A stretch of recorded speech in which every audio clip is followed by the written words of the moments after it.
مستمرين مارس 2018 وندخل في الويفز. بيقول لي a wave passes through a gap and diffraction causes the wave to spread out. Which wave spreads out the most? Large wavelength through a gap slightly larger than the wavelength, ولا large wavelength through a gap much smaller, ولا gap much larger، ولا gap much smaller. في حاجات يا جماعة في الغالب بصراحة لما بنيجي نشرحها كمدرسين ما بنركزش عليها قوي او لاهتمامنا قوي ان احنا نكون ملتزمين بالسيلابس. احنا عارفين يا جماعة ان لما الجاب زي ما انت شايف لما بيحصل ديفراكشن بنقارن الجاب بالويف لينث، فلو الجاب equal or slightly less بتطلع جميلة بهذا الشكل.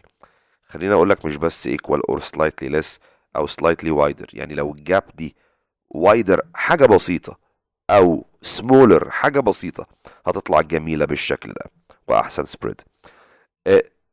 لما الجاب يا محترمين بتوسع قوي زي ما احنا عارفين الشكل ده، في حالة تالتة الحقيقة احنا ما بنقولهاش اصلا او ما بنركزش عليها خالص. طب لو الجاب سمولر قوي، ها، لو جاب سمولر قوي يا جماعة هيطلع لكم شكل غريب بهذا الشكل كده، تحس ان الويف مبوزة كده لقدام، يعني مش عارف. فطبعا ده ديفراكشن سيء برضو، ما هوش حاجة كويسة. فخلينا نقول ببساطة لو الجاب much smaller أو much wider ده وحش، إنما لو الجاب equal to the wavelength أو slightly smaller أو slightly wider مفيش مشكلة، إنما المشكلة في الماتش wider أو الماتش. يبقى الإجابة يا جماعة هتكون A. large wavelength through a gap slightly larger.